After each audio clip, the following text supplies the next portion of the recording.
સમગ્ર Rajkot ward number 11 ની વાત નથી. સમગ્ર રાજકોટમાં જ્યાં જ્યાં ડામર કામ થાય છે, જ્યાં જ્યાં અલગ અલગ બગીચાના કોન્ટ્રાક્ટ હોય છે, અલગ અલગ જે કંઈ કામો થાય છે એની અંદર પહેલા તો મહાનગરપાલિકાના અધિકારીઓની બેદરકાર નીતિ સામે આવે છે. કારણ કે એમને જે મોનિટરિંગ કરવાનું હોય છે, મહાનગરપાલિકાના જે કંઈ કક્ષાના જે લેવલના અધિકારીઓ હોય છે મૂકેલા, એમનું પોતાનું મોનિટરિંગ નથી હોતું, પહેલો પ્રશ્ન.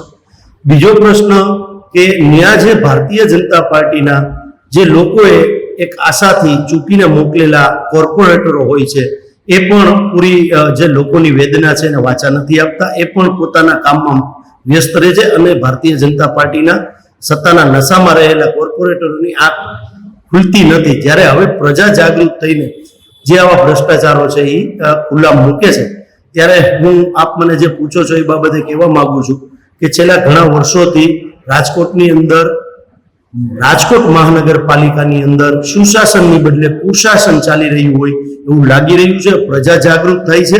આવનારા દિવસોની અંદર આ કુશાસનને સુશાસનમાં ફેરવવા માટે એક સબળ વિરોધ પક્ષ તરીકે કોંગ્રેસ આનો આવનારા દિવસોમાં તાકાતથી વિરોધ કરશે અને લોકોને પડતી મુશ્કેલીનો જે લોકો સામનો કરી રહ્યા છે એમાંથી મુક્ત કરાવવાનું કામ વિરોધ પક્ષનું છે, જે અમે કરશું.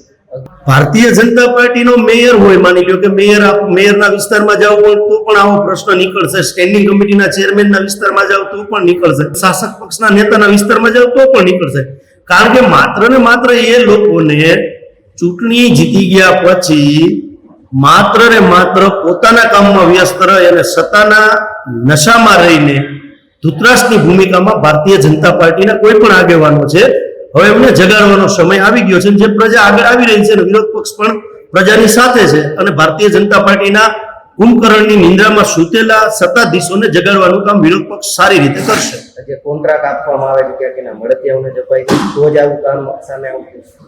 ભારતીય જનતા પાર્ટીમાં તો ભ્રષ્ટાચારની સિસ્ટમ ખુલ્લી છે ટકાવારી પ્રમાણે, બરોબર છે, અને જે અધિકારીઓના હાથમાં હોય એને પણ ખુલ્લી ટકાવારી પ્રમાણે જગ જાહેર છે. આમાં કોઈ એવી છુપી વાત નથી.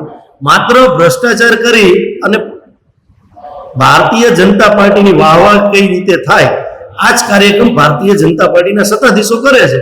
પ્રજાને જે મુશ્કેલીઓ પડે છે એની વેદનાને વાચા આપવાનું તો ભારતીય જનતા પાર્ટીને એક પણ વ્યક્તિ કરતા નથી. એ વિરોધ પક્ષ તરીકે અમે કરવાના છીએ અને લોકોની વેદના જે છે એ વેદનામાંથી લોકોને મુક્ત કરાવવાનું કામ કોંગ્રેસ પાર્ટીનું છે અને અમે કરાવશું.